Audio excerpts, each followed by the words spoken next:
Okay, let's kick things off with an idea that might sound, well, a little crazy. What if I told you that being called a vulture at work was actually a huge compliment?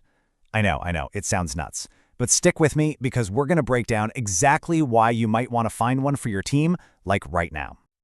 Yeah, let's just be real for a second. Nobody hears the word vulture and thinks, oh, that's great, right? It immediately brings up these images of, shady opportunists just waiting for things to go wrong so they can swoop in. In the business world, it's an insult. End of story. And that is exactly where we're all getting it wrong. And this gets to the absolute heart of the matter. We are so stuck on the image, death, decay, greed, but we're completely blind to the function. You see, a vulture doesn't cause the death, it shows up to deal with it. Its real job is to clean up, to neutralize threats, and to prevent the entire system from getting sick. It's a janitor, not an assassin.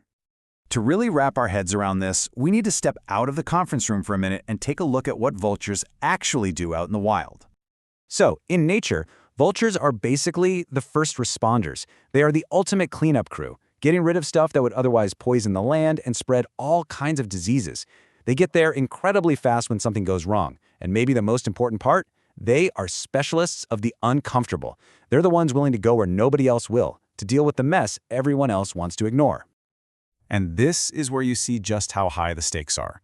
You take the vultures out of an ecosystem and the whole thing starts to collapse. It's not immediate, but it's a slow, steady, and certain decay. You get contamination, you get epidemics, the system just degrades. They aren't just part of a healthy system, they are absolutely critical to its survival. Okay, so let's bring this metaphor right back into your office. Who is this person on your team? Think about it for a second. I bet a face just popped into your head. Who is the vulture in your world? Does this start to sound a little familiar? This is the person who gets labeled negative or pessimistic. They're often seen as difficult because, they're the one always pointing at what's wrong. They're the voice in the meeting that says, hang on, have we thought about how this could break? While everyone else is just trying to hit the deadline. But here it is. This is the big twist. They aren't the problem. They are literally the guardians of your company's health. They're the immune system, the part that spots the infection long before it becomes a full-blown disease. So while they might seem negative on the surface, what they really are is your first line of defense. They are guardians of your team's integrity. They are a living, breathing early warning system for everything from a bad line of code to a toxic manager. They're protecting the long-term health of the company, not just chasing short-term wins. But you can see how this creates a huge problem for leadership, right?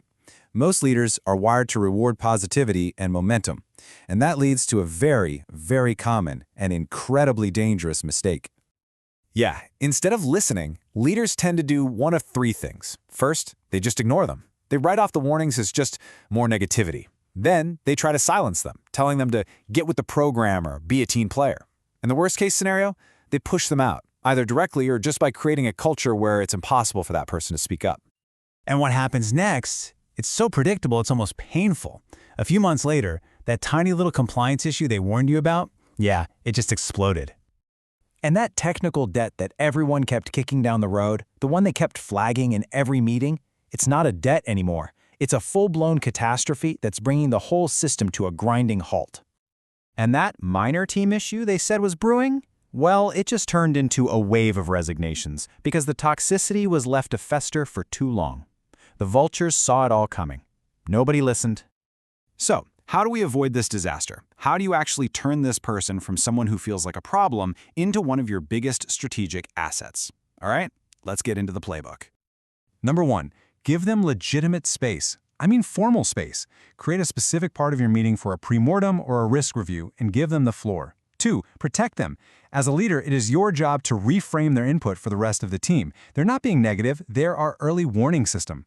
3, combine them. A vulture spots the problem, you need to pair them with a doer who can build the solution. And finally, number 4, listen early. You got to train yourself. When they bring something up for the 3rd time, it's not nagging, it is a fire alarm. But hold on, because there's another even deeper layer to all of this.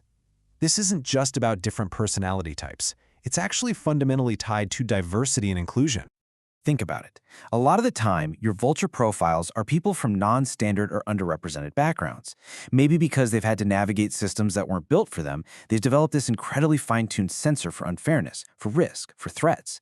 They can spot toxic patterns and ethical problems that the dominant culture is totally blind to. So when you silence that person, you're not just losing an early warning system for projects, you are literally deactivating your internal watchdog against injustice. In today's world where a company's reputation can be destroyed overnight, having that person's perspective isn't a luxury, it's a critical form of insurance. So here's the bottom line. If you just want a team that looks good in the company photo, sure, fill it with lions and eagles, the pretty animals. But if you want a team that's actually going to survive a real crisis, you need your vultures. They are the ones who see the rot before anyone else, and they're the ones who insist on cleaning it up. And very often, they are the unsung reason your company is still standing. So I'm going to leave you with a couple of questions to think about. First one, who is the vulture on your team? Who's that person who always sees the mess before it happens? And second, and be honest with yourself here, are you treating that person like a problem that needs to be managed? Or are you treating them like a critical asset that needs to be protected? And finally, just imagine this. What would actually change, starting tomorrow, if you gave that person a real, formal role in your decisions, instead of just wishing they'd be a little more positive?